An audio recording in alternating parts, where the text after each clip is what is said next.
From our archives, the Billy Graham Classics. Você que está assistindo pela televisão, você sabe que essa noite nós estamos aqui no Tangerine Calice, em Orlando, na Flórida. Essa noite quero falar principalmente com os jovens sobre o custo. Quanto custa seguir a Jesus Cristo? Há um preço a ser pago. E começando no versículo 27 do capítulo 14 de Lucas, encontramos o texto, capítulo 14 de Lucas, começando no versículo 27. E qualquer que não tomar a sua cruz e vier após mim não pode ser meu discípulo. Pois qual de vós, pretendendo construir uma torre, não se assenta primeiro para calcular a despesa e verificar se tem os meios para concluir? Para não suceder que, tendo lançado os alicerces e não a podendo acabar, todos os que a virem zombem dele, dizendo, este homem começou a construir e não pôde acabar. Ou qual o rei que, indo para combater outro rei, não se assenta primeiro para calcular se com 10.000 homens pode enfrentar o que vem contra ele com 20.000. Caso contrário, estando o outro ainda longe, envia-lhes uma embaixada pedindo condições de paz. Assim, pois, todo aquele que dentre vós não renunciar a tudo quanto tem não pode ser meu discípulo. Agora, em toda a América e em todo o mundo, há milhares de jovens que estão se voltando para Cristo. Provavelmente mais jovens se voltando para Cristo nesse momento do que em toda a história americana. O que isso significa ir a Cristo? Cristo disse, conte o custo. Quando você vem a Cristo, você deve contar o custo de seu corpo, sua mente e seu coração. Porque Ele exige que seja o Senhor de todos os três. Senhor do seu corpo, Senhor da sua mente e Senhor do seu coração. Primeiro, o corpo. O apóstolo Paulo disse em 1 Coríntios capítulo 9, eu mantenho o meu corpo sob disciplina. Você mantém seu corpo sob disciplina? A Bíblia está cheia de histórias de pessoas que não foram capazes de controlar as paixões e os apetites do corpo. Lembra-se de Eva, nossa primeira mãe? Ela foi indicada por Deus para não comer do fruto de certa árvore. E ela olhou para a árvore e ela viu o fruto proibido, que era bom para comer. E isso é a cobiça da carne. Era agradável aos olhos, a luxúria dos olhos. Era uma árvore desejada, isso é, aconteceu a conquista da carne, a conquista dos olhos e o orgulho da vida. Eles foram expulsos do jardim, e você e eu, e todo mundo esta noite, está sofrendo por causa disso. Porque todo sofrimento e problema no mundo esta noite vem do fato que nossos primeiros pais quebraram a lei de Deus e pecou contra Deus, e essa doença passou de geração em geração até a nossa geração. Até a morte é resultado do pecado. Não é apenas história antiga, é moderna como você. Você pode ler na primeira página de todos os jornais, todos os dias. Aqui está o que o apóstolo João diz sobre isso. Ele disse, estas concupiscências passarão, mas aquele que faz a vontade de Deus permanecerá para sempre. E ele nomeou todos os três tipos de luxúrias. Eles vão passar. Mas se você faz a vontade de Deus, você permanecerá para sempre. A concupiscência da carne, a concupiscência dos olhos e o orgulho da vida. Esaú, lembra-se, vendeu seu direito de primogenitura por um caldo, ou por um pouco de feijões. E ele estava com fome. Ele só pensava em satisfazer sua fome. Jacó queria seu direito de nascimento e ele vendeu. E diz, ele comeu e bebeu e levantou-se e seguiu seu caminho. E muitas vezes você fez a mesma coisa. Esaú não pensou em nada do momento. Agora, os anos se passaram. Ele veio, chorou, soluçou lágrimas amargas. Porque naquele momento ele queria comida mais do que queria seu direito de nascimento. E quantos de nós fizemos isso na vida? Por um momento, apenas um momento de tempo, apenas um compromisso aqui, ou ali com o nosso corpo. E vivemos para nos arrepender 1000 vezes. O Sansão, o homem mais forte da história, que derrotou um exército inteiro com uma mandíbula de um burro. Ele derrotou um leão em uma batalha, mas outro leão, o leão do seu corpo, ele não pôde controlar. A linda Dalila o atraiu para seus braços e o destruiu. Ele foi destruído pela luxúria e pelo uso errado do sexo. Então, na nossa geração, temos algo tipo novo, uma nova forma de pecado, e isso são as drogas, a cultura das drogas. Quando eu era menino, nunca pensava nessas coisas, nunca ouvimos falar dessas coisas, mas hoje nós temos pessoas traficando isso. Nós temos pessoas voando em aviões carregados com isso e estão destruindo a juventude do nosso país. Então, há o problema do sexo. O que problema? Isso é para os jovens. Uma cultura saturada de sexo. Mas temos muita pressão hoje. Os amigos, colegas de equipe, em essência, eles dizem: conforme-se ou então afaste-se. Ninguém gosta de perder os amigos. O que a Bíblia diz? Não são as obras da carne manifestas: adultério, fornicação, impureza e lascívia. Judas, versículo 10 diz: estes são os que se separam, sensuais, e não tendo o Espírito de Deus. A Bíblia diz: fuja da fornicação. Isso é o sexo antes do casamento. Fugir. Aquele que comete fornicação ou sexo antes do casamento. Porque não somente peca contra Deus, mas contra seu próprio corpo. A Bíblia avisa: não faça isso. Você diz: bem, como você pode se abster em nossa cultura? Bem, eu quero te dizer, você não pode sem Cristo. Tem muita gente que está se esforçando para dizer não. Mas se você tiver Cristo no coração, você terá o poder de dizer não.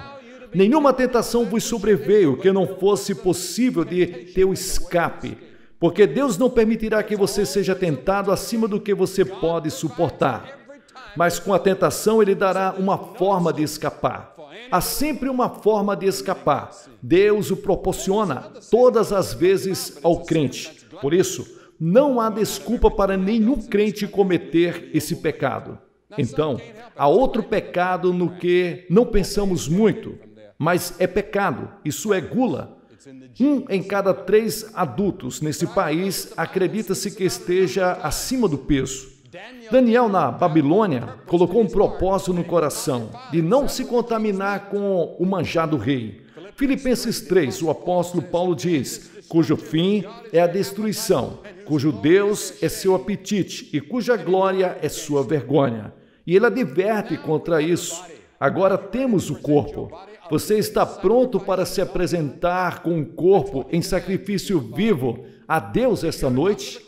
É isso que Ele exige de você que o segue. Se você vai à cruz e tem seus pecados perdoados e segue a Cristo, você deve apresentar seu corpo em sacrifício vivo a Deus e dizer: Senhor, aqui está meu apetite, aqui está minha luxúria, aqui está meu corpo, meus olhos, minhas mãos, meus pés, meus membros particulares, todos seus. Então, a segunda coisa é a sua mente, travando cativo todo pensamento, levando à obediência de Cristo, segundo Coríntios capítulo 10. Agora, nenhum americano tem um QI acima de 180, mas Deus vai colocá-lo como responsável pela mente que Ele te deu, seja qual for seu QI. E alguém disse: 1 centavo por meus pensamentos. Mas seus pensamentos valem muito mais do que 1 centavo à vista de Deus. A verdadeira riqueza na sua vida está em seus pensamentos. A literatura, a televisão, o rádio estão competindo por seus pensamentos constantemente. Havia um anúncio classificado em um jornal que eu li. À venda, Enciclopédia Britânica, nunca usada. Minha esposa sabe tudo. Agora, a Bíblia diz, estude para se mostrar como obreiro aprovado. Isso é, você não precisa ter vergonha, devemos estudar e ler a Bíblia. Todos os nossos momentos livres, ler a Bíblia. Muitas vezes eu me pego vendo televisão, assisto alguns programas e depois nem me lembro do que eu vi. E lá está a Bíblia, fechada ao lado da minha cama ou em cima da minha cadeira, porque sei que está errado e tenho que confessar. Devo estudar constantemente toda a minha vida a palavra de Deus. Você vê, uma mente ociosa é a oficina do Satanás. Dê a sua mente a Cristo. As Escrituras dizem, aquele que governa o seu espírito é maior que aquele que toma uma cidade. Sua mente é um céu ou um inferno o tempo todo. Qual é? Quando você vem a Cristo, você deve trazer sua mente para Ele. Há muito nas Escrituras para dizer sobre a mente. Ele deve ser o Senhor da mente. Paulo escreveu aos Filipenses e disse, todas as coisas são verdadeiras, todas as coisas que são honestas, todas as coisas que são justas, todas as coisas que são puras, todas as coisas que são amáveis, todas as coisas que são de boa fama, se há alguma virtude, se há algum louvor, é nisto que deveis pensar. Puro, amoroso, justo Deus. Tu o manterás em perfeita paz, a sua mente está em ti. Mantenha nossa mente em Cristo. Muitas mentes aqui essa noite estão cheias de orgulho, inveja, ciúme, luxúria. O remédio é deixar Cristo tomar o controle da sua mente e trazer cativo o seu pensamento a Cristo. Paulo ensinou, nós temos a mente de Cristo. Tenha em vós o mesmo sentimento que houve em Cristo Jesus. Amarás o Senhor teu Deus de todo o teu coração, de toda a tua mente. Os pensamentos maus são suicídio da alma. A Bíblia fala daqueles que têm mentes hostis, mentes que estão cegas, mentes reprovadas, carnais, ou com a mente abalada, ou com a mente perturbada. O homem que mente, alguns estão destruídos pelas drogas. A Bíblia promete que podemos ser transformados pela renovação das nossas mentes. Você pode ter sua mente transformada esta noite. Você pode renovar e entregar a Cristo e ter paz de Deus na sua alma. Ele vai guardar a sua mente. Abacuque promete, então mudará a sua opinião. O Senhor realmente pediu para você mudar de ideia. Veja o que Ele pede para você fazer. Mude seu coração. Ele pede que você mude de ideia. Isso é arrependimento. Mude sua mente. Ele vai mudar seu coração. Mude sua ideia e Ele vai entrar e regenerá-lo. E você será uma pessoa nascida de novo. É o trabalho do Espírito Santo. Nós lemos em Atos 26 que quando eles foram ter com eles, mudaram de ideia. Ele vai mudar quando você tiver humildade de mente e a prontidão da mente, a vontade da mente para dar toda a sua vida a Cristo. Paulo disse aos coríntios que deve existir uma mente disposta. Você deseja que sua mente se entregue a Cristo essa noite? Deixe-o controlar seus processos de pensamento, controlar as coisas que você lê, as coisas que você assiste, as coisas que você faz. Então, o terceiro, o corpo, a mente, o coração. A Bíblia diz em Provérbios 6 que você tem um coração que inventa imaginações perversas. Jeremias diz, no capítulo 17, o coração é enganoso mais que todas as coisas e desesperadamente perverso, quem pode saber? Eu tenho um coração enganador, não posso confiar no meu coração. Meu coração está doente, até que eu vim para Cristo.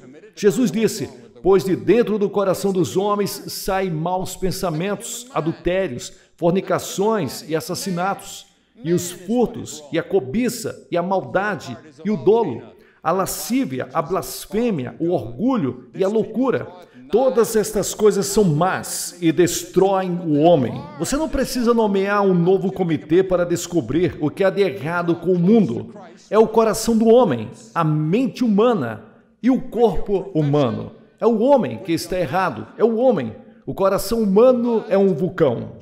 E a Bíblia ensina que ele está longe de Deus. Este povo se aproxima de mim com a sua boca e honra-me com seus lábios, mas o seu coração está longe de mim. Quero que você pense nisso por um momento. Você se aproxima de Cristo com os lábios, com sua profissão, com sua boca, mas seu coração está longe dele. Cantando num domingo de manhã, todos saudam o nome poderoso de Jesus e você está pensando sobre um negócio que você fez na segunda-feira. Você vê? Você está cantando as canções de Sião, mas o seu coração ainda está noutro lugar. Isso é verdade com você?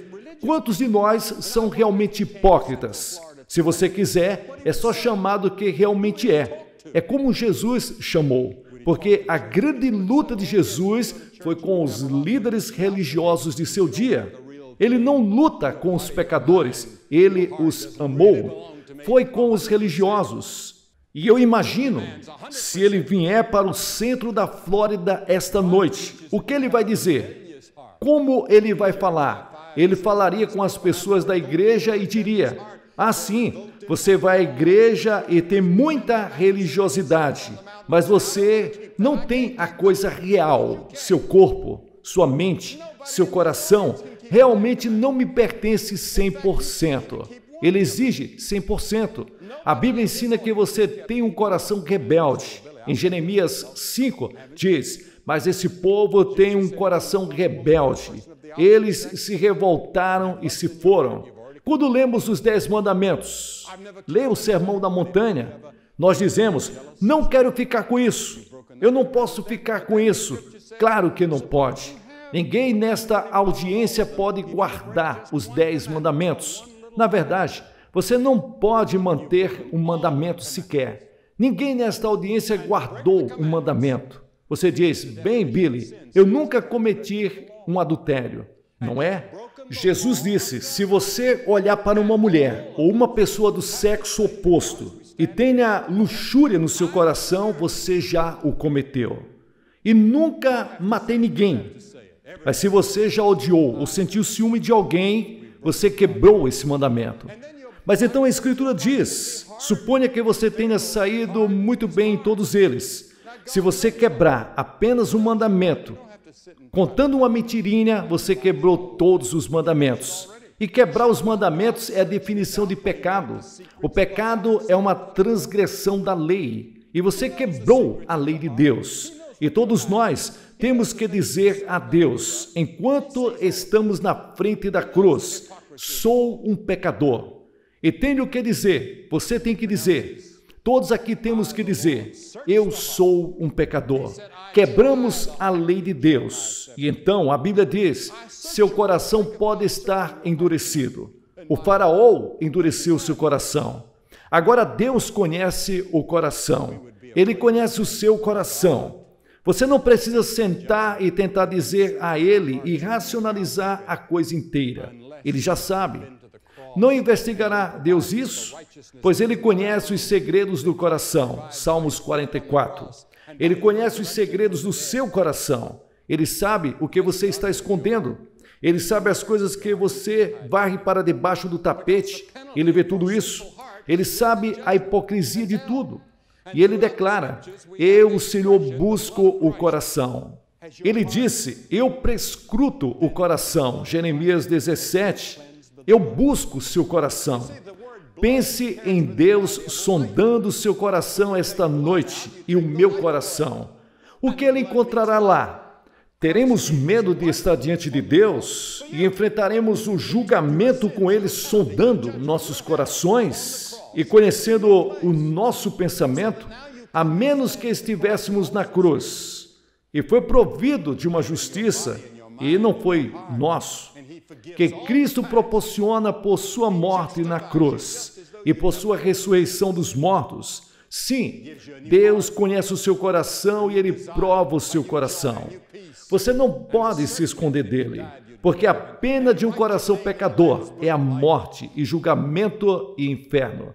E nas Escrituras temos a expressão o sangue de Cristo.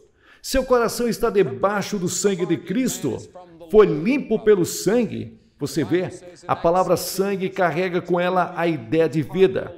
Quando você tira sangue, você tira a vida. E o sangue significa vida. Cristo deu sua vida na cruz por você.